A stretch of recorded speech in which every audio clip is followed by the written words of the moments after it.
Bismillahirrahmanirrahim. Assalamualaikum warahmatullahi wabarakatuh. Alhamdulillah, wassalatu wassalamu ala rasulillah, ma ba'd. Teman-teman yang semoga dirahmati Allah subhanahu wa ta'ala, tauhid merupakan kunci kesuksesan kita untuk mendapatkan surganya Allah subhanahu wa ta'ala. Dari zaman Rasulullah SAW 1400 tahun yang lalu, yang pertama didakwahkan oleh Rasulullah SAW adalah tauhid. Sebelum ditegakkannya sholat, Rasulullah SAW pertama kali mendakwahkan tauhid kepada masyarakat Jazirah Arab, yang mana dahulu masyarakat di kota Makkah tersebut masih merebaknya kesyirikan. Dan dakwah seperti inilah teman-temannya yang didakwahkan oleh Ustadz Yazid Abdul Qadir Jawas 15 tahun yang lalu hingga sampai sekarang, hingga beliau wafat dipanggil oleh Allah Subhanahu wa taala.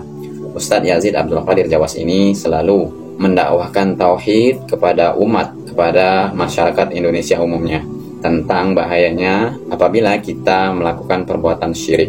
Karena memang teman-teman ya, kunci untuk masuk ke dalam surganya Allah Subhanahu wa taala, kita harus memurnikan tauhid kita kepada Allah Subhanahu wa taala.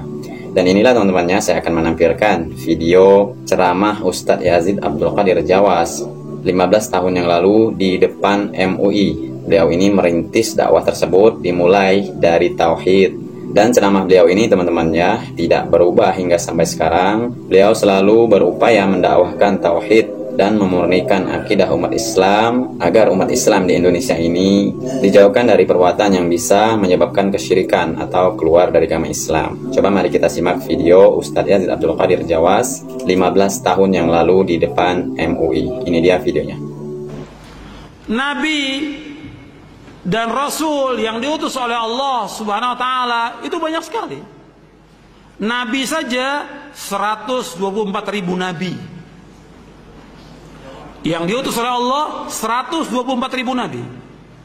Dan Rasul yang diutus 313, dalam riwayat yang lain 315 Rasul.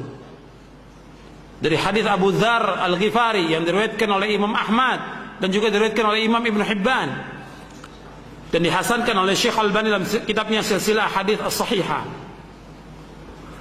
Wa seluruh nabi dan rasul dakwanya mengajak umat untuk mentauhidkan Allah, menjauhkan syirik.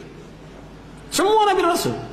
Makanya kita mengajak umat ini untuk mentauhidkan Allah. Kalau orang mengatakan, kan umat Islam sudah mengucapkan 2 kalimat syahadat. Betul, sudah mengucapkan 2 kalimat syahadat, tapi mereka belum tahu tentang makna la ilaha illallah, belum tahu tentang rukun la ilaha illallah, belum tahu tentang syarat la ilaha illallah, belum tahu tentang konsekuensi dari la ilaha illallah. Kenyataan yang ada yang kita lihat dari Islam, mereka masih banyak yang berbuat syirik. Mereka masih banyak yang menyembah kubur. Datang ke kubur-kubur wali, mereka minta kepada kubur itu. Mereka masih banyak datang ke dukun-dukun, masih meminta kepada jin, masih percaya kepada jimat dan yang lainnya. Kenyataan yang ada seperti itu, masih berbuat syirik. Umat Islam masih berbuat syirik, jutaan umat Islam masih berbuat syirik. Kita mengajak mereka untuk mentauhidkan Allah SWT. Kalau orang mengatakan, kan mereka dalam melakukan ziarah ke kubur wali itu kan bagus. Kalau orang mengatakan demikian, ziarah kubur yang disyariatkan ziarah kubur kaum muslimin. Ketika orang ziarah ke kubur tertentu, apalagi mengadakan safar, tentu ada sesuatu maksudnya dia. Menganggap kubur itu keramat, menganggap orang itu dekat dengan Allah yang harus diminta, dan yang lainnya yang tidak pernah dilakukan oleh para sahabat Rasulullah Sallallahu Alaihi Wasallam. Ada yang mengatakan, kan mereka itu adalah orang-orang yang mulia. Kalau mereka orang yang mulia, siapa orang yang paling mulia di muka bumi ini? Rasulullah SAW. Tidak ada seorang sahabat pun yang datang ke kuburan Rasulullah untuk minta sesuatu. Tidak ada seorang pun dari mereka, tidak ada sama sekali. Bahkan di zaman Umar bin Khattab radhiyallahu an terjadi kemarau. Kemudian Umar tidak datang ke kuburan Nabi. Umar di Madinah waktu itu. Khilafah Umar di Madinah. Umar nggak datang ke kuburan Nabi. Umar bagaimana? Yang lakukan Umar bin Khattab radhiyallahu an, datang kepada Abbas bin Abdul Muthalib. Wahai Abbas, dulu kami tawassul dengan Nabi, minta agar Nabi berdoa kepada Allah, dan kami berdoa agar diturunkan hujan. Sekarang beliau sudah wafat, kami minta kepada engkau agar engkau berdoa. Umar berdoa, kemudian Abbas berdoa radhiyallahu anhum, kemudian turun hujan. Di zaman Muawiyah bin Abi Sufyan demikian juga. Muawiyah nggak datang ke kuburan Nabi, tidak datang ke kuburan Nabi. Muawiyah minta kepada Yazid al-Aswad untuk mohon kepada Allah agar turun hujan, Jadi nggak ada seorang pun yang datang kepada kubur-kubur wali. Ini perbuatan syirik. Yang mereka punya i'tiqad bahwa mereka dekat dengan Allah, mereka bisa menjawab panggilan orang yang hidup, bisa mengabulkan doa, bisa memberikan manfaat. Tidak bisa memberikan manfaat sama sekali. Allah subhanahu wa ta'ala berfirman di dalam surah Yunus surah 10 ayat 106. Surah 10 ayat 106 Allah berfirman, "Wala tad'u min dunillahi ma la yanfa'uka wa la yadurruk, fa in fa'alta fa innaka idzan minadh dhalimin." Jangan kamu berdoa, jangan kamu meminta, jangan kamu beribadah kepada selain Allah yang tidak bisa memberikan manfaat kepadamu dan tidak bisa menolak bahaya. Allah mengatakan demikian. Kalau seandainya ada kuburan yang bisa memberikan manfaat, mesti sahabat berbondong-bondong datang ke kuburan Nabi. Tidak ada sama sekali. Setelah Nabi wafat, tidak ada juga orang datang berbondong-bondong ke kuburan Abu Bakar As-Siddiq, Umar bin Khattab, Utsman bin Affan, Ali bin Abi Thalib radhiyallahu anhum ajma'in. Tidak ada seorang pun di antara umat yang datang kepada mereka. Yang jelas mereka pasti masuk surga, dijamin. Dijamin oleh Allah, dijamin oleh Rasulullah. Kata Nabi, Abu Bakar fil jannah, Umar fil jannah, Utsman fil jannah, Ali fil jannah. Jelas jannah. Nabi yang melakukan dengan as-sadiqul masduq. Enggak ada seorang pun datang kepada mereka, tidak ada. Makanya kesyirikan ini masih ada di tengah-tengah kaum muslimin. Yang kita harus jelaskan kepada mereka. Kalau mereka mengatakan, kan kita nggak bisa langsung kalau berdoa kepada Allah. Siapa yang mengatakan tidak bisa? Allah yang menyuruh kita untuk langsung minta kepada Allah. Sebagaimana Allah berfirman dalam surah Ghafir, surah Al-Mu'min, surah 40 ayat 60. Wa qala rabbukum ud'uni astajib lakum innal ladzina yastakbiruna an ibadati sayadkhuluna jahannama dakhirin. Dan Allah berfirman, "Hendaklah kalian semuanya berdoa kepadaku," kata Allah.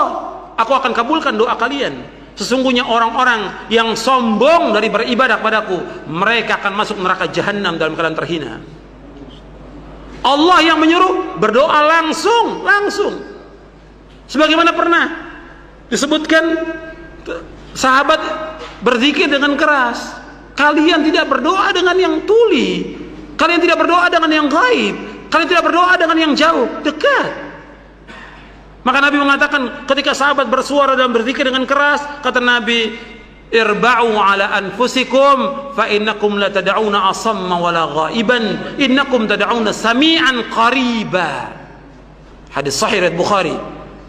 Kata Nabi sallallahu alaihi wasallam, sayangi diri kalian, kasihan diri kalian. Kalian tidak berdoa kepada zat yang tuli. Kalian tidak berdoa kepada zat yang jauh, yang gaib, tidak. Kalian berdoa kepada zat Allah yang maha dekat dan maha mendengar. Sami'an qariba, mendengar dan dekat. Allah, kita langsung kepada Allah, bukan kepada mayit.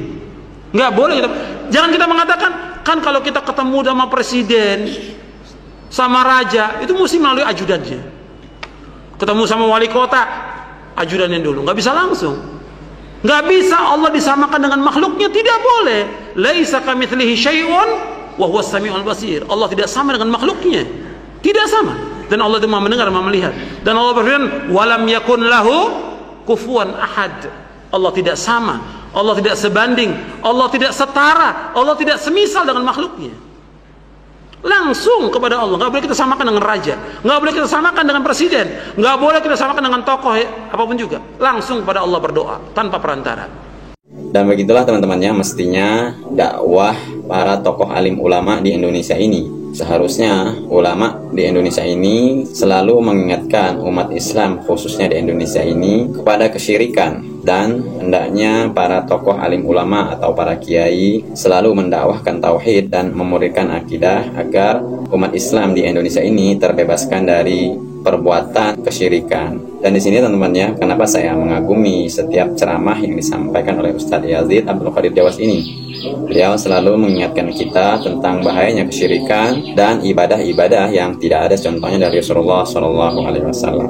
Semoga bermanfaat. Sallallahu ala nabiyina Muhammad. Subhanakallahumma bihamdika, asyhadu an la ilaha illa anta, astaghfiruka wa atubu ilaik. Assalamualaikum warahmatullahi wabarakatuh.